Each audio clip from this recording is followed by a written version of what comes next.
মিলাদুন্নবী মাহফিলে এক হুজুর হাদিস থেকে প্রমাণ দেন মিলাদুন্নবী আছে, আর বাকি সব বেদাত। আবার সিরাতুন্নবী মাহফিলে আরেক হুজুর এসে প্রমাণ দেন তারটা সঠিক, বাকি সব বেদাত। এখানে কোন পথ সঠিক, আমি কোনটা মানবো? আমি জেনারেল লাইনে শিক্ষিত ভাই, আমি এই সম্পর্কে বলি, আপনার প্রশ্ন শুনে মনে হয় আপনি ভাজা মাছটাও উল্টে খাইতে পারেন না। আপনি এত সোজা সরল মানুষ যে হুজুররা একজন আপনারা হাইকোর্ট দেখায়, আরেকজন সুপ্রিম কোর্ট দেখায়, আপনি কোন দিকে যাবেন কোন পাচ্ছেন না।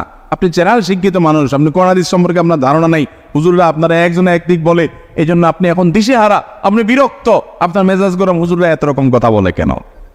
বাহ, এটা আল্লাহরে যে বলিয়েন কিয়ামতের দিন, আল্লাহ আমার কি দোষ? এই মৌলবীরা একটা একদিকে টানছে, আমি কোন দিক যাব? মায়ের একটাও নিচে হবে না। আল্লাহ বলবে দুনিয়ার সব ঠিকই বুঝছো, শুধু ইসলামটার বেলা আসলে হুজুরদের দোষ দিয়া বলছে, হ্যাঁ হুজুররা একটা বলে আমি কোনটা করব?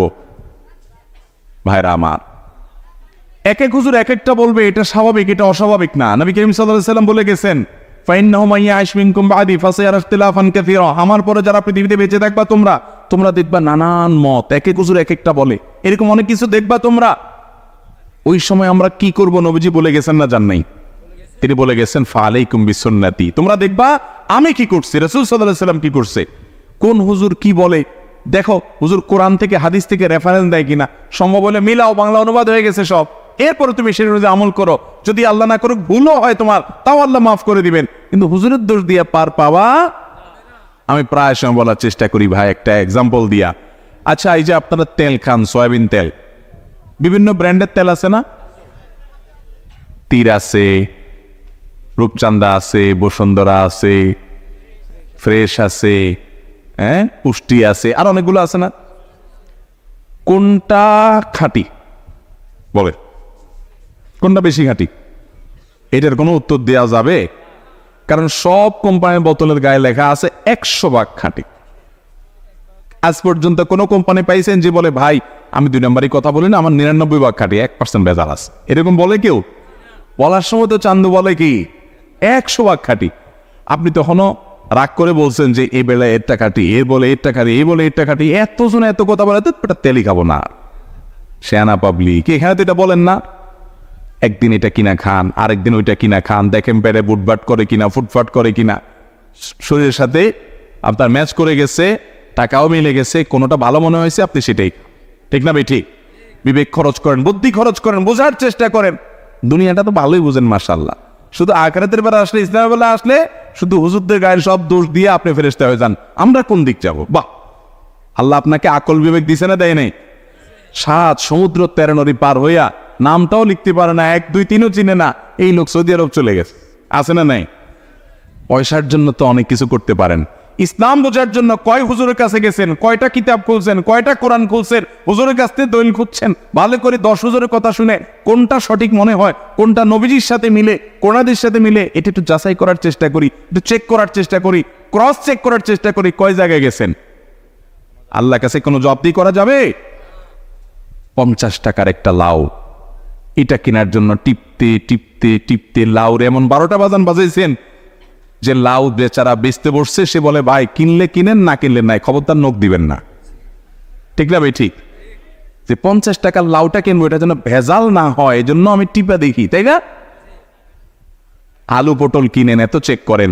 আমাদের কাছে ইসলামটার দাম আলু পটল আর লাউ চাইতে কম হয়ে গেছে। যে যাচাই করার দরকার, যাচাই বাছাই করার দরকার নাই, চেক করার দরকার নাই, চেক করার জন্য কষ্ট করতে রাজি না। লাউর পিছনে যত কষ্ট করি, যত টিপ দেই, হুজুরদেরকে এত টিপি টিপি দেখি নাই, হুজুরেরটা ঠিক না ওরটা ঠিক, ঠিক না ভাই? ঠিক।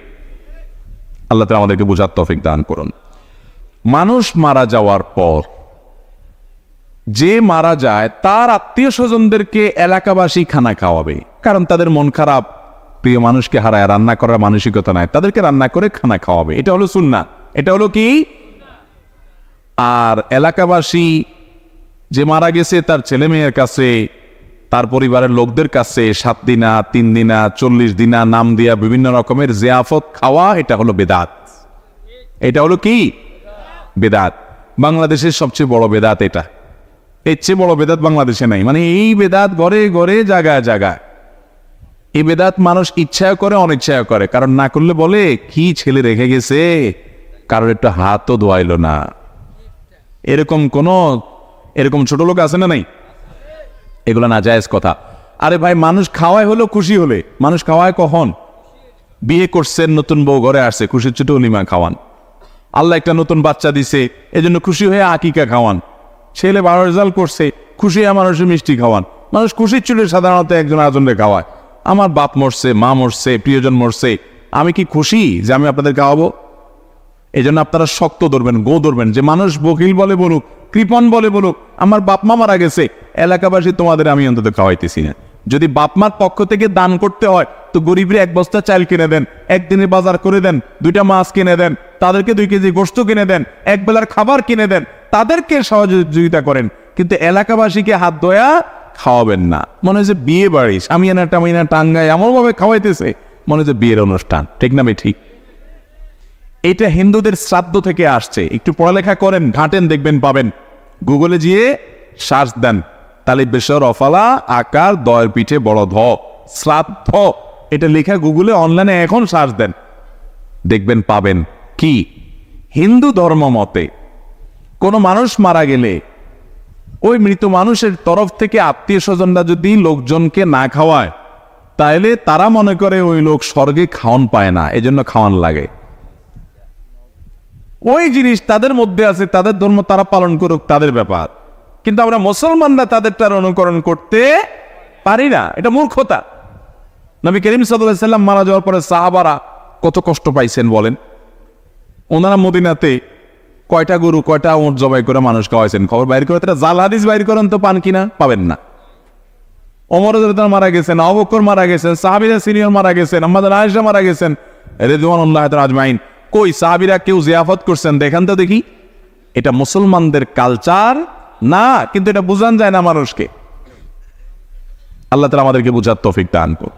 আপনার বাবা মারা গেছে, তাদের তরফ থেকে একটা মসজিদ বানায় দেন, মসজিদে একটা কিছু করে দেন, মাদ্রাসায় একটা কিছু করে দেন, একটা গাছ লাগাই দেন, একটা গরিবের একটা রিক্সা কিনে দেন, একটা কালভার্ট বানায় দেন, একটা সদকা জারিয়ামূলক কোনো কাজ করে দেন, এটার সব তিনি পেতে থাকবেন।